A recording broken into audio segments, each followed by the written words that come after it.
Bueno, lo que yo quería mostrarles hoy realmente es, espero que capten un poco el mensaje que quiero intentar llevarles con respecto a temas que ya otros colegas han hablado sobre el potencial que tiene la información que se ha generado de biodiversidad, en este caso particular de flora, ¿verdad? Armando ya profundizó un poco sobre ese tema, Álvaro también, etcétera. Y entonces aquí quiero dar un panorama nacional global sobre temas como, por ejemplo, para qué sirve la información que se genera en biodiversidad, aparte de resolver temas puramente taxonómicos, que fue el objetivo inicial y sigue siendo en muchos casos. Entonces, esto yo lo había preparado para una charla y sigue siendo de utilidad para la idea que hoy quiero expresar. Entonces, a grandes rasgos, digamos, un resumen sobre el estado del conocimiento de la flora del país, el tema de clasificación de la vegetación, que es un tema particular que tengo interés muy alto sobre eso, y lo que yo llamo como una perspectiva evolutiva. Así muy brevemente, un poco para los que no me conocen, bueno, yo no necesariamente lo que uno termina formándose en la universidad, lo que termina haciendo. Yo, bueno, ingeniero forestal de formación, pero realmente de profesión botánico. Y digo botánico porque llevo 30 años de andar allá afuera y haciendo eso. Y realmente cuando yo ando en el campo, no solo voy recolectando las muestras para saber los nombres eventualmente, sino que por algo muy particular mío, yo voy tomando notas sobre, digamos, las distribuciones de las especies, no necesariamente registradas con colecciones, pero sí tomando notas acerca de los sitios donde he ido al campo.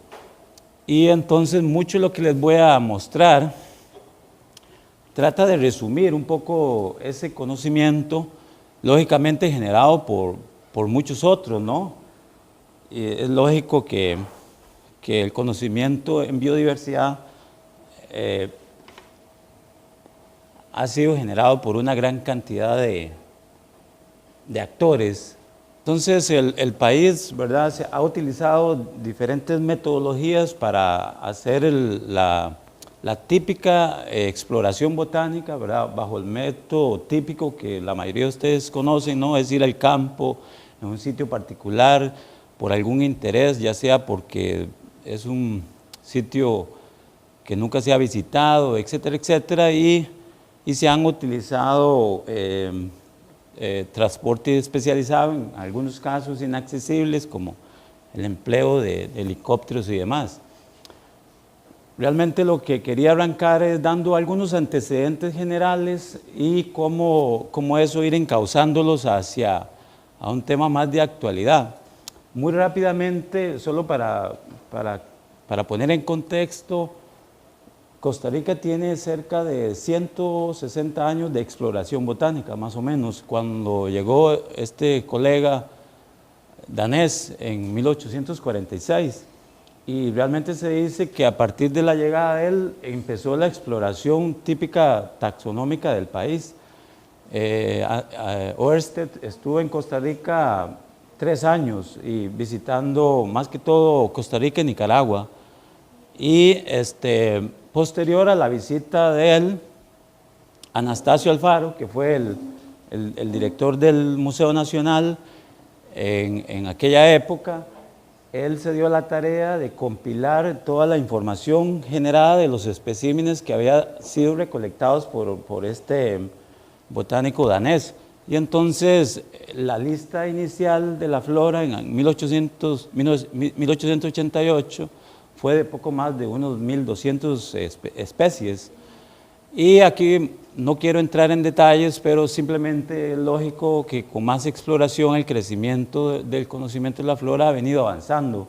Pero a grandes rasgos quería mencionar que un tema interesante es que En el pasado habían, digamos, figuras claves que lidiaron mucho el tema de exploración, lógicamente con equipos de trabajo, pero después de esta fecha, más o menos, 1900, yo diría, bueno, a partir de los 80 más o menos, vienen a jugar el papel instituciones, no tanto botánicos, sino instituciones, ¿verdad?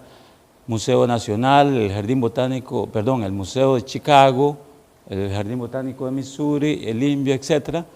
Y entonces el conocimiento de la flora ha venido creciendo. Esto es básicamente la misma información, solo que en una curva, en forma de curva, y ahí se puede observar que el crecimiento del conocimiento de la flora en un país tropical va aumentando. Disculpe que está fuera de la pantalla, pero nada más, solo quería decir que estos son los 5 herbarios oficiales del país que están registrados en el Index Herbariorum, y Costa Rica tiene en total más de 500.000 de colecciones en herbarios. Así que es un número significativo de especímenes en estas instituciones. Con este mapa quería mostrarles estas aproximadamente 35 localidades que fueron las localidades que se exploraron en el pasado y que fueron documentadas de dónde provenían colecciones, y de estas localidades salió la primera flora de Costa Rica en 1937. Entonces, como ustedes pueden ver ahí un poco espacialmente dónde fue que se hizo muestreo de la flora.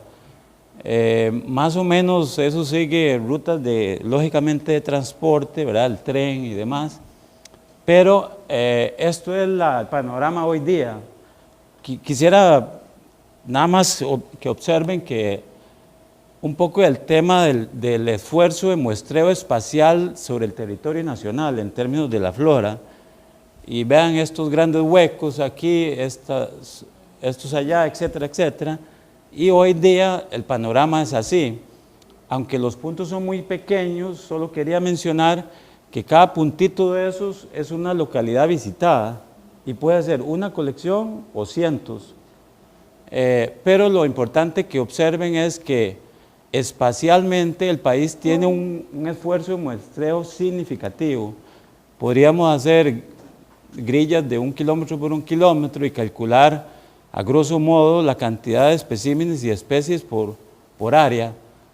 Ya Armando se había referido al Pacífico Central y se puede observar qué tan bien, ¿verdad?, muestreado o al menos representado por colecciones está esa zona, y hay algunos lugares que a nivel nacional se identifican como famosos hotspots por especies endémicas, como mencionó Armando.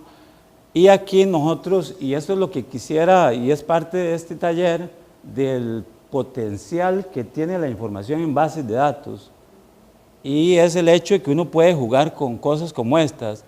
Nosotros de manera intencional hemos puesto estas categorías a los registros de especies que tienen eso, endémica, nuevos registros, nuevas especies. Intencionalmente poner esa categoría en la base de datos, y como los registros son georreferenciados, usted puede hacer ese mapa. Entonces, ahí se puede ver que las endémicas son los azules, las nuevas especies, los cuadrados, y los triángulos, los nuevos registros. Eso es un ejercicio que nosotros hemos hecho desde 1992 hasta la fecha, de asignar esa categoría a la base de datos, solo para razones de planificación espacial. Y bueno, nueva especie no hay que decir lo que es una nueva especie para la ciencia, pero nuevos registros para nosotros significa que la especie previamente era conocida o de Nicaragua, o de Panamá, o de otra parte del territorio continental, pero no de Costa Rica. Entonces, en el transcurso del proyecto se han registrado. Esta es la misma información solo por año, y ahí se pueden ver las endémicas, los nuevos registros y las nuevas especies, el comportamiento. De manera interesante, las nuevas especies han tenido un ritmo importante, en algunos años hasta de 60, en un país tropical con 160 años de exploración botánica. Es decir que, digamos, en países como Colombia o Perú, puede ser que no conozcan el 30% de la flora. Eso es interesante. Aquí hay unos picos anormales, y eso es por los orquidiólogos que se esfuerzan por hacer nuevas especies cada día. Entonces, un tema interesante que va a hablar Bert y habló Armando es el tema de endemismo. No quiero profundizar porque ellos van a tocar más en detalle o han tocado más en detalle, pero el endemismo en territorio continental hay que manejarse con mucho cuidado. En las islas es fácil, pero en territorio continental complicado. En 1938, Stanley, que publicó La Flora de Costa Rica, registró un endemismo de 37%. Hoy día nosotros bajó a 12%. Bueno, ¿por qué? Varias razones, ¿no? La sinonimia, por ejemplo.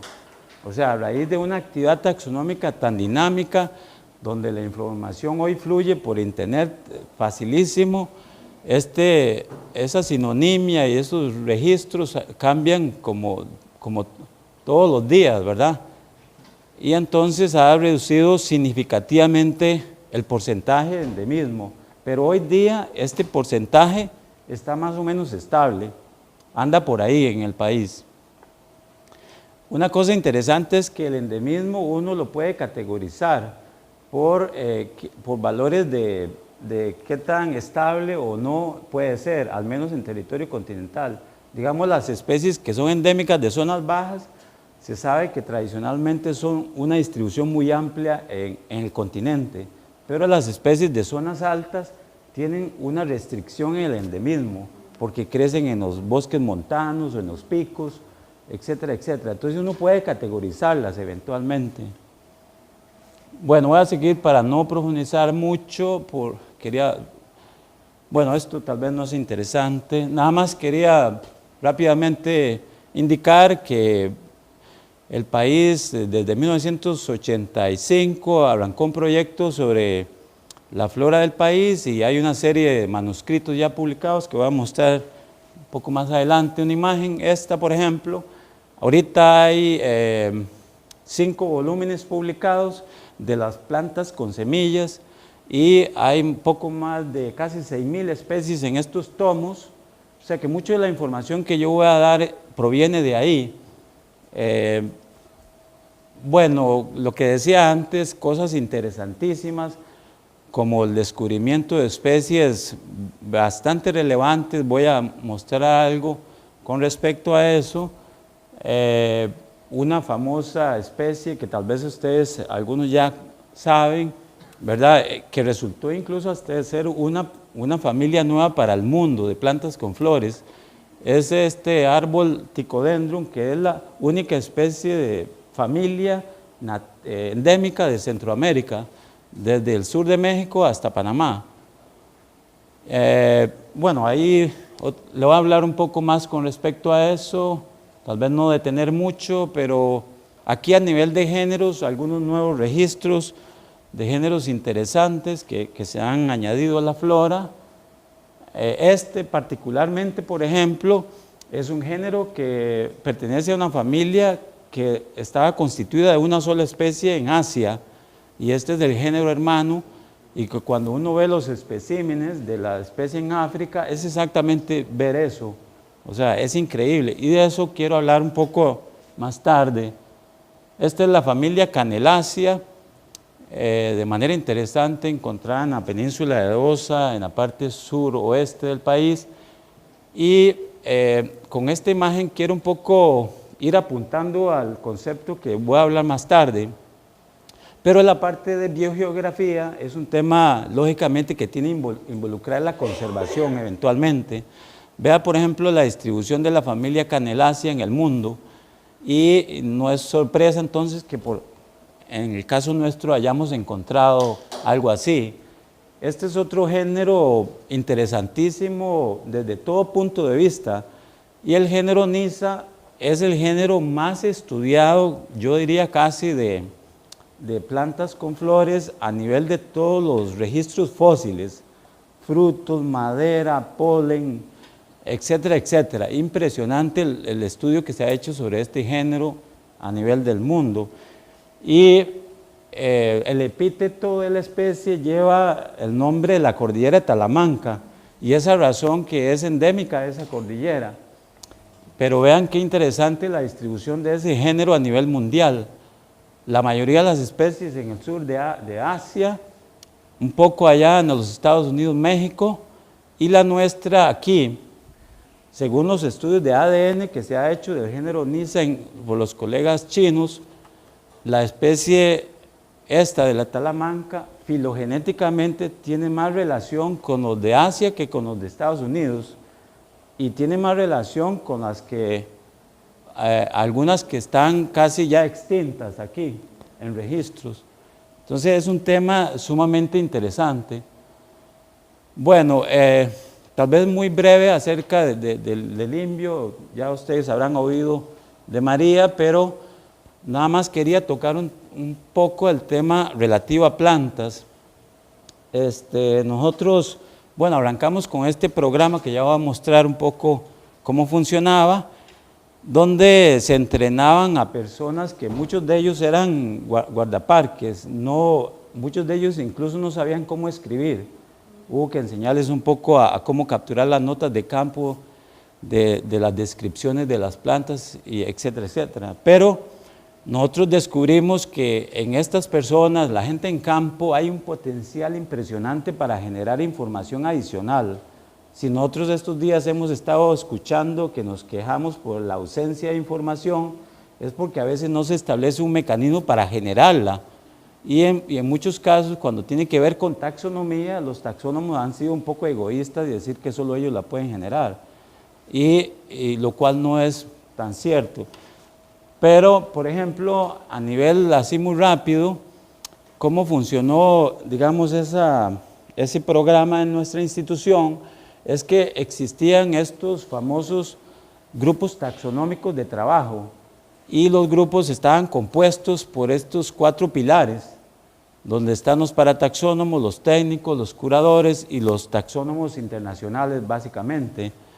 Ellos formaban un equipo y trabajaban estos temas, y entonces había una retroalimentación en todo sentido. Eso, yo digo que al menos en el caso de Flora, yo puedo dar fe por tantos años en el campo, que lo que uno ocupa allá afuera son manos, y porque yo solo no lo puedo hacer. Entonces, yo creo que hay que cambiar digamos, los protocolos un poco. Bueno, eso era un poco con respecto a antecedentes. Luego viene el tema que tengo fuerte interés sobre él, de la parte de vegetación. Disculpe que sale cortado, pero no importa.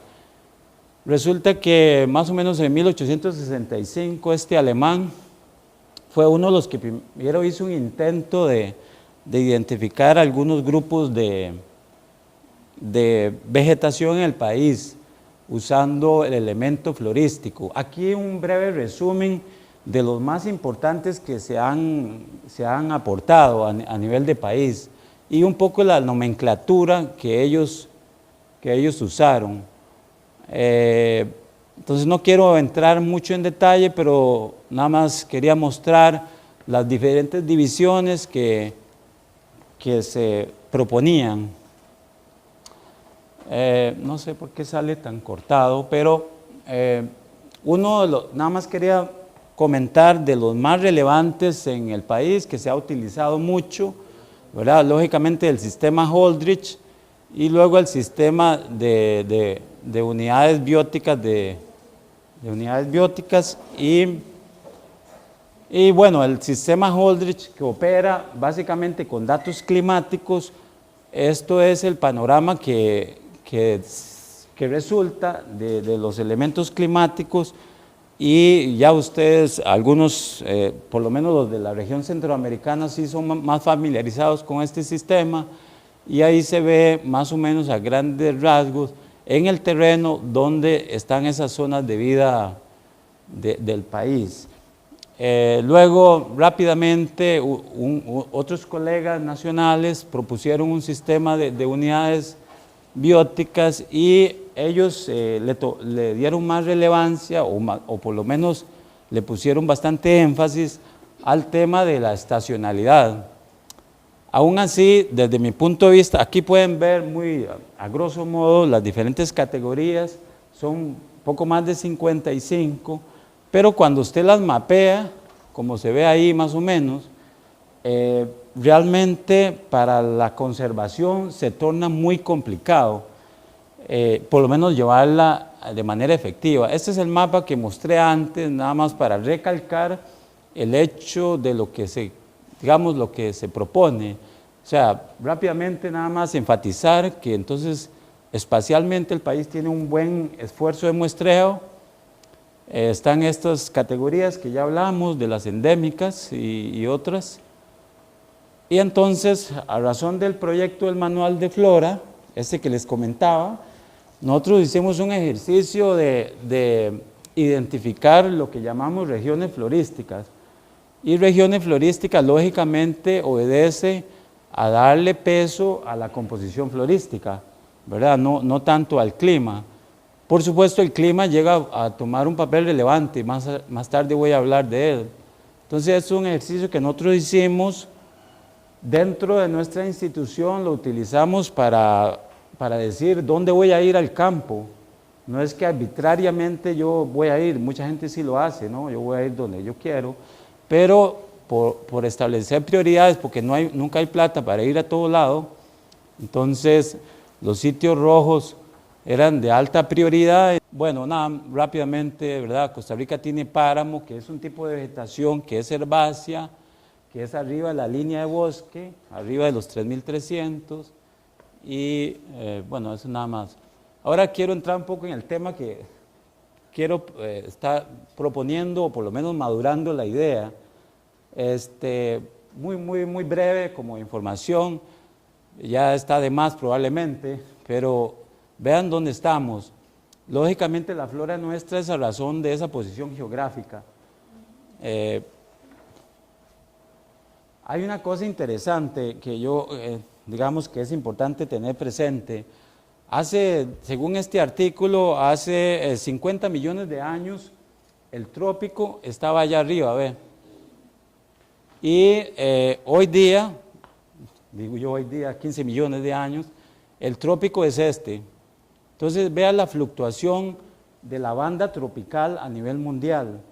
Y hay algunas especies, registros fósiles que fortalecen esa propuesta. Bueno, está de más, pero tal vez para los colegas de otros países no. Costa Rica realmente nació como hace 7 millones de años como un archipiélago. Ahí se puede ver, ¿verdad? El Istmo de Panamá es un verdadero archipiélago. Luego ya cuando forme el cierre, así iba comportándose, y esto no es casualidad de que posterior a esta fosa de Nicaragua, la diversidad cae rotundamente.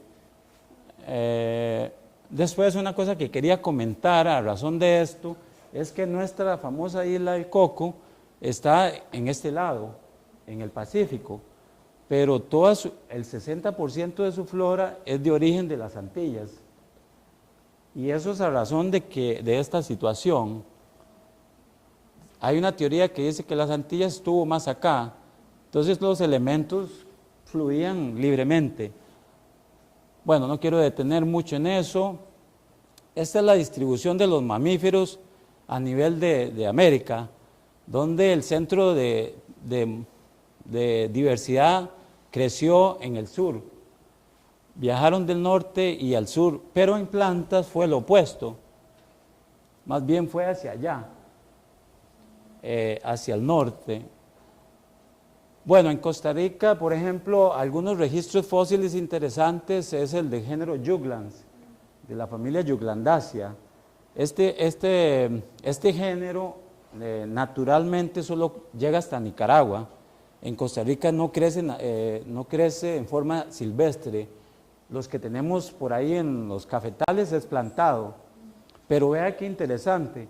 Estos frutos, lógicamente, es de una euglandaceae y fueron encontrados en un afloramiento de rocas calizas en la región de San Carlos, que es la vertiente Caribe, aquí donde estamos.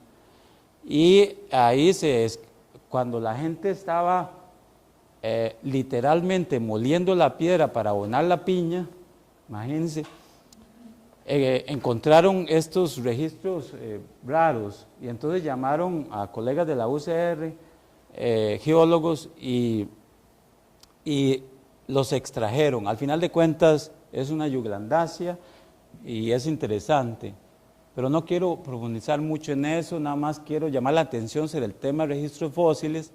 Este artículo del 2011, por ejemplo, propone, y ahí está relacionado con la gráfica del movimiento de la zona tropical mundial.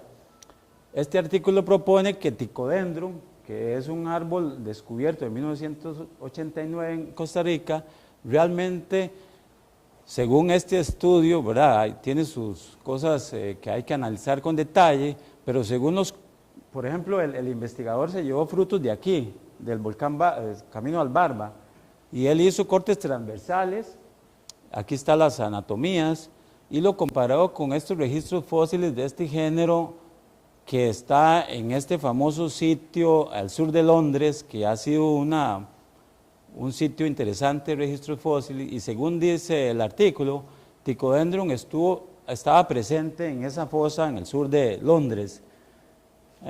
Bueno, ahí se puede ver que el tema biogeográfico es, ¿verdad?, hay que ir bastante atrás. Igual, de manera muy rápida, nada más para enfatizar sobre el tema de la diversidad en Costa Rica, aquí se puede ver una tabla en construcción que Costa Rica y Panamá básicamente tienen la misma flora, literalmente casi tienen la misma flora, pero nada más quería llamar la atención un poco con respecto a temas de cómo baja la diversidad cuando uno pasa la fosa de Nicaragua. Nicaragua es un país relativamente más plano que Costa Rica, y entonces vea, la diversidad cae de manera significativa. Y otra cosa que quería llamar la atención, por supuesto el tema del área está involucrado, pero el tema de hacia el sur, la flora de Perú, la cantidad de especies endémicas es casi el mismo tamaño que la flora total de Nicaragua, solo en especies endémicas. Entonces, bueno, como dije, esta tabla está en construcción y no quería tratar país por país, pero un tema a lo que vamos a ir aterrizando es el tema de que un poco se refirió Lenín, y es el tema geológico. Es un tema que realmente hay que prestarle mucha atención con respecto al tema de la vegetación que tenemos hoy día. Así muy rápidamente, este es el mapa geológico generalizado de Costa Rica, y está, como se puede ver allá, está montado según la edad de las rocas, ahí. Entonces, eso es muy coincidente, de manera interesante, hay que analizar, claro, más a profundidad, con los patrones de vegetación que hay en esos sitios. Y bueno, esto es solo para recalcar para los colegas que no son costarricenses, que Costa Rica literalmente está dividido en dos por una sola cordillera, formada por cuatro, pero en realidad solo una, sí. Y entonces esa condición, como lo dijo don Carlos el otro día, tiene un efecto impresionante en la vegetación y en otros temas de biodiversidad en general, ¿no? Entonces, no sé si van captando un poco la idea, pero aquí hay una propuesta, porque en biodiversidad todos son propuestas, o sea, nada es definitivo.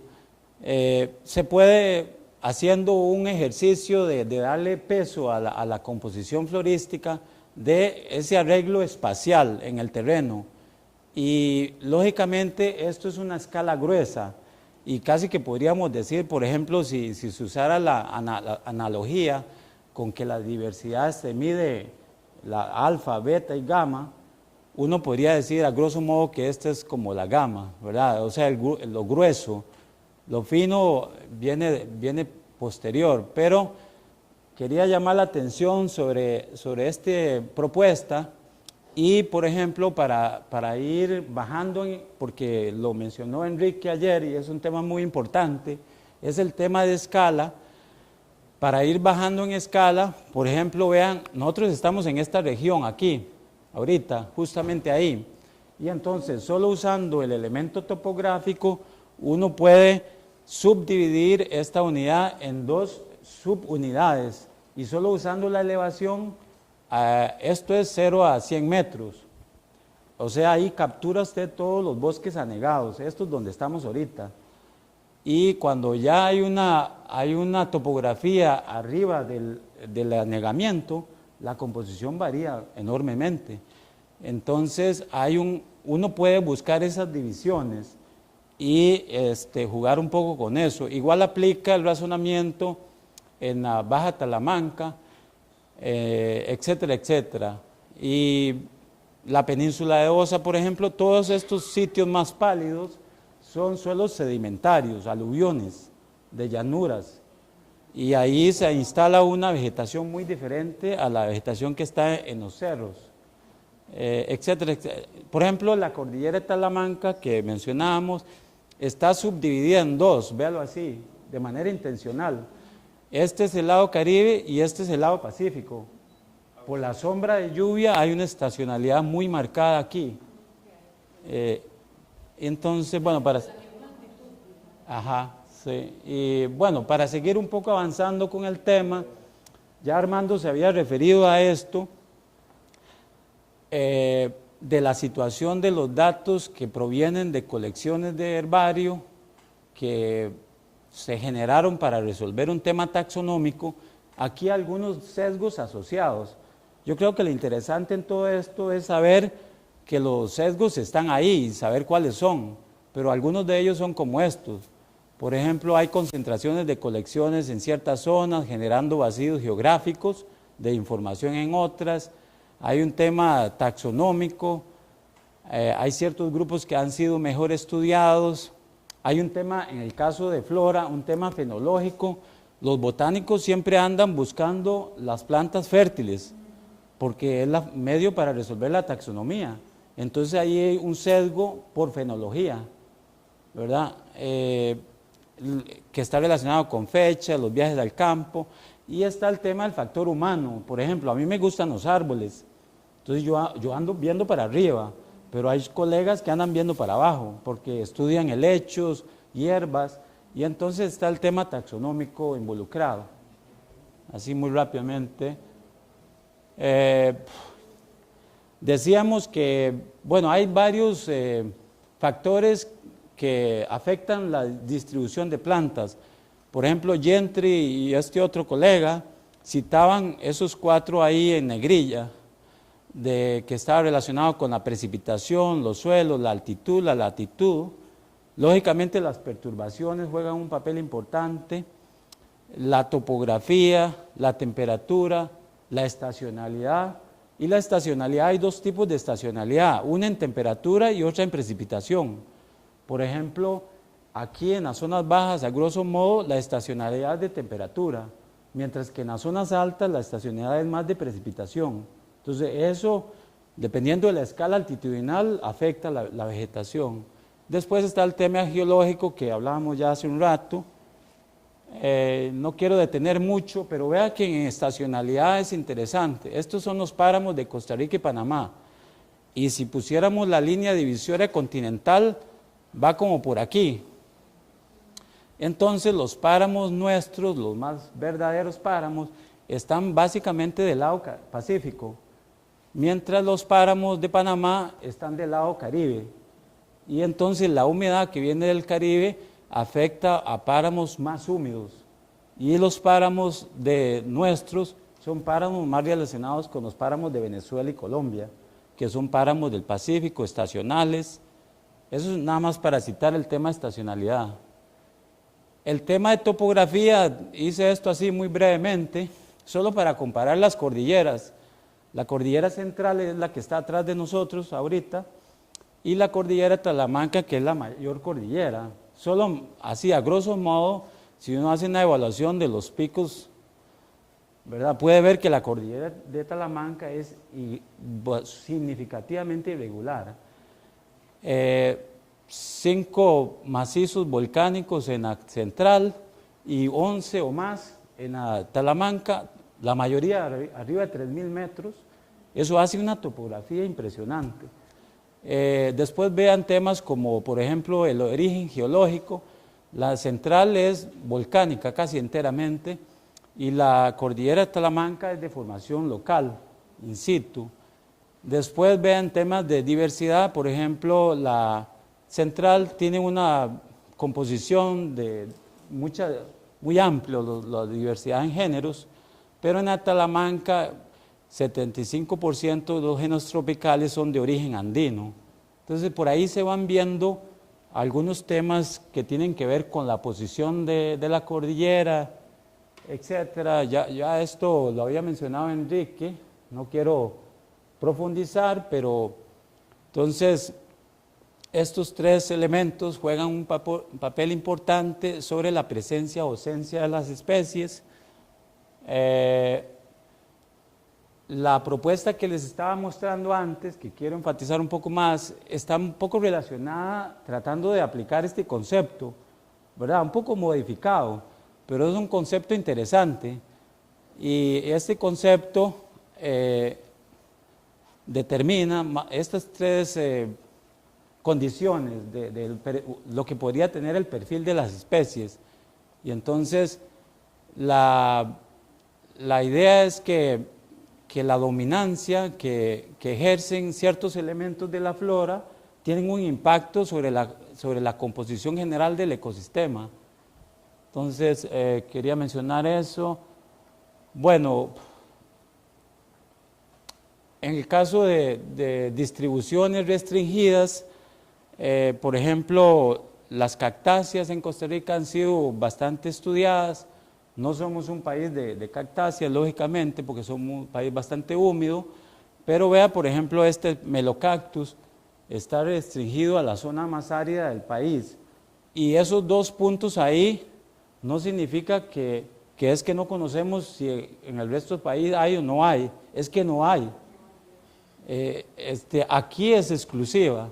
Entonces eso está muy relacionado con el ejercicio que estábamos haciendo ayer. Otra cactácea, por ejemplo, esta columnar, que es de zonas áridas.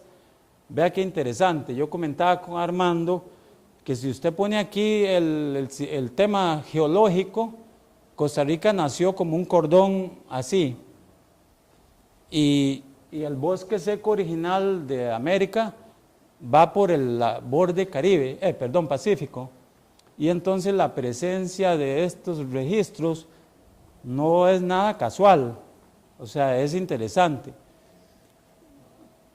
Bueno, entonces, ¿para qué sirve toda la información que hemos generado de flora?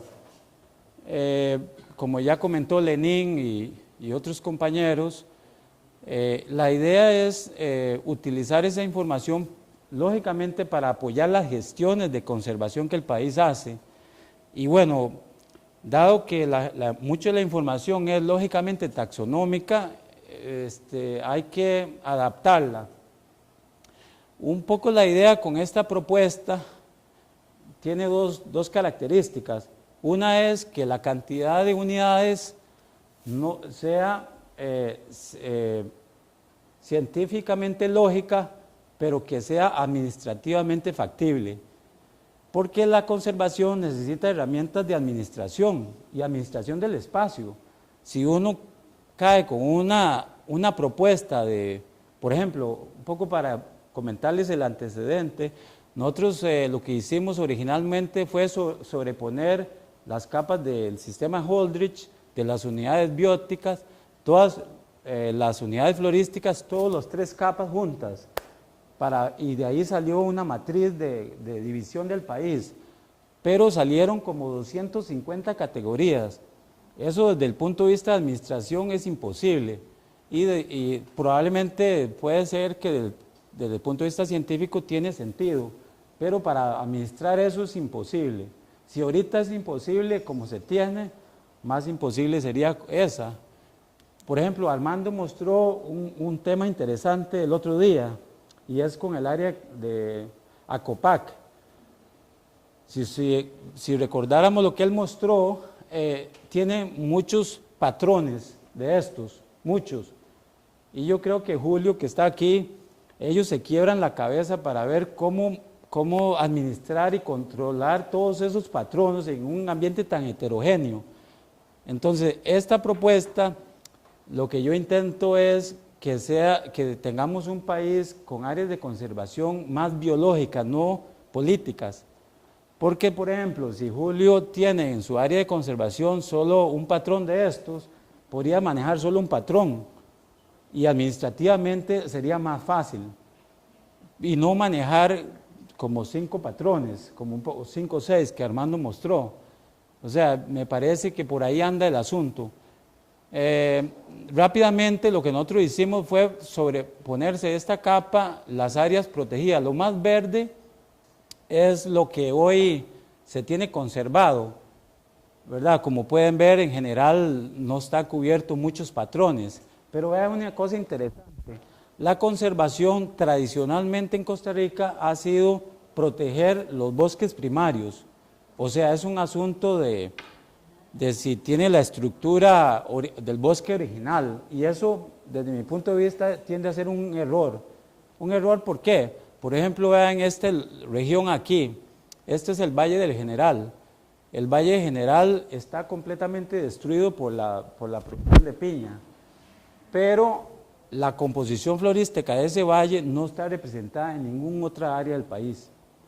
Pero desde el punto de vista de conservación no tienen ninguna categoría porque se conservan los bosques primarios, no los charrales. Ahora está cambiando un poco eso, pero esta composición florística de estas sabanas está más relacionada con las sabanas de Sudamérica que con las sabanas de México y el norte de Centroamérica. Entonces, un poco por ahí es el tema que yo quería como llamar la atención. Y bueno, este es cómo el país está, las categorías de las áreas protegidas. Como pueden ver, es un verdadero mosaico, ¿verdad?, de tamaños. Y bueno, esto no voy a detener más, pero 3 grandes categorías, más o menos bien conservadas, una categoría intermedia y una categoría más débil, pero en general el país tiene un 30% protegido. Aquí están los corredores biológicos, ¿verdad?, que es un tema de interés y que ha llamado mucho la atención. Costa Rica tiene una propuesta de cerca de 30 corredores biológicos, pero estos corredores biológicos fácilmente son por cobertura, no por funcionalidad. O sea, si por ahí no existen las condiciones para la especie, ella no va a ir por ahí. Entonces deberían ser más funcionales desde el punto de vista de la biodiversidad. Bueno, el tema de cambio climático va a tener que reordenar esta propuesta, pero nada más quería llamar un poco el tema de los corredores. Perdón. El tema de cambio climático, ¿verdad?, que ya mencionó Lenín y otros, es un tema interesante. Aquí un poco, a grosso modo, algunos escenarios que se han construido. Por ejemplo, allá es hoy día, nada más preste la atención a aquel círculo que es la vegetación más seca. Según este escenario B2 en el 2020, por ejemplo, el bosque seco va a invadir el Caribe, aquí lo puede ver, y va a usar la ruta de la cordillera de Guanacaste, termina aquí, entonces usa ese paso. Y eso es un tema interesante sobre eso. Bueno, por lo menos es claro, se sabe que esta zona va a tender a ser más seca y entonces estos elementos van a encontrar una ruta. Recuerda aquellos 3 círculos, el acceso es importante y entonces una ruta bastante factible es por aquí. Nada más para mencionar algo rápido. Bueno, nosotros también hemos usado el tema de la categorización de la flora que Álvaro ya mencionó. No voy a entrar mucho en detalle, pero Armando y otros colegas han hecho algunas propuestas interesantes sobre categorización de especies, pero con información local, y eso es como una matriz donde toma en consideración el ámbito altitudinal, el número de colecciones, el área protegida, el área de extensión, la reducción del hábitat, el índice de explotación, etc.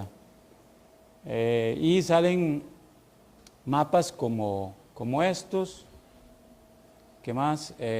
Bueno, esto es un tema que nosotros estamos involucrados con la parte de la estrategia de conservación de plantas, y sin duda las plantas, si uno revisa lo que come todos los días en el desayuno, en el almuerzo, todo lo que casi uno come son plantas, y entonces hay un llamado mundial sobre el tema de la conservación de las especies vegetales, y el país ha hecho un intento de implementar la estrategia. Falta mucho que hacer ahí.